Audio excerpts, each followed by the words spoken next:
So I'd like to talk a bit about BitBoy or Ben's video that he put out today called Kevin O'Leary Exposed, Murder, Fraud, Bribes, and CEX. I want to basically pick up on the details that Ben left out, and he admits that he didn't really dig too much into the case. And this is a case about Kevin O'Leary's wife, Linda O'Leary. The O'Learys plus a guest were on their boat at night in Ontario, returning from a dinner party when Mrs. O'Leary, who was driving the boat, crashed into another boat, which led to 2 people dying. In Ben's video, he brings this up to show basically some dirt on Kevin, which I get because Kevin is coming out and saying that he thinks Sam Bankman-Fried is a nice guy. He thinks that 9 out of 10 people that he knows would only say good things about Sam. And as you know, FTX filed for bankruptcy and they did some very shady accounting, let's just say moving money, clients' money that they should not have touched. And there was a hack, $600 million disappeared last week. How'd that happen?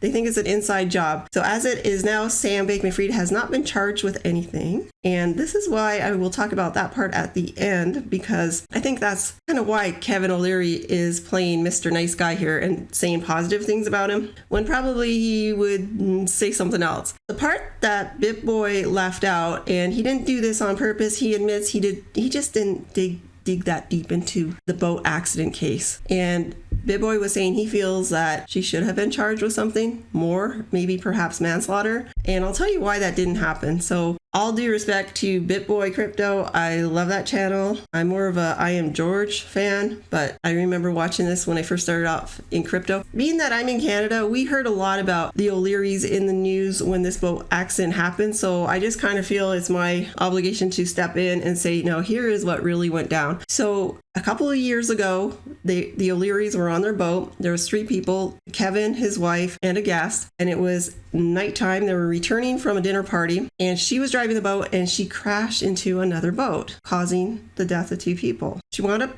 going to court. And after doing a thorough investigation, the courts deemed that she is not guilty. Okay, but why? No, it's not because Kevin pulled strings. No, the boat that they crashed into did not have its lights on. And Mrs. O'Leary said that from the start. I did not see the boat. I didn't see the boat. And she didn't do it deliberately. And because the boat did not have its lights on, it played a part in the accident. And that's why she got off the hook. Like that result, hate that result. That is what the court said. This was not done lightly. There was an investigation. I would expect that Mrs. O'Leary lives with this on her conscience every day. And that's what went down. Ben admits he didn't do that much digging, but we know this stuff in Canada. We heard it on the news. And that's why I just felt like I should, just step in and say something because I know the story. I don't know them, but I know the story. Now, the Kevin part, I get why Ben would want to dig stuff up about the O'Learys because it's making people angry. Kevin running around saying good things about Sam Bankman-Fried. All right, now why would Kevin do that? Because I'll tell you why. Kevin's a smart man. He's not stupid. And he probably had some sort of a contract, I'm guessing, with FTX saying that here's the contract. If you're going to promote us, here's the deal. And sometimes these kind of contracts will say things like, if you turn around and throw FTX under the bus, well, we're going to go after you. So there may have been some sort of a clause. That's why I think Kevin, he's saying his side, yeah, I did promote it, but hey, Sam's a nice guy. Take it with a grain of salt. I expect that there's a contract and Kevin read the contract. And that's all I can conclude about that. If the day ever comes that Sam is in front of a judge and he is charged with something, you can bet Kevin O'Leary will be Kevin and running his mouth about Sam the way he probably wants to.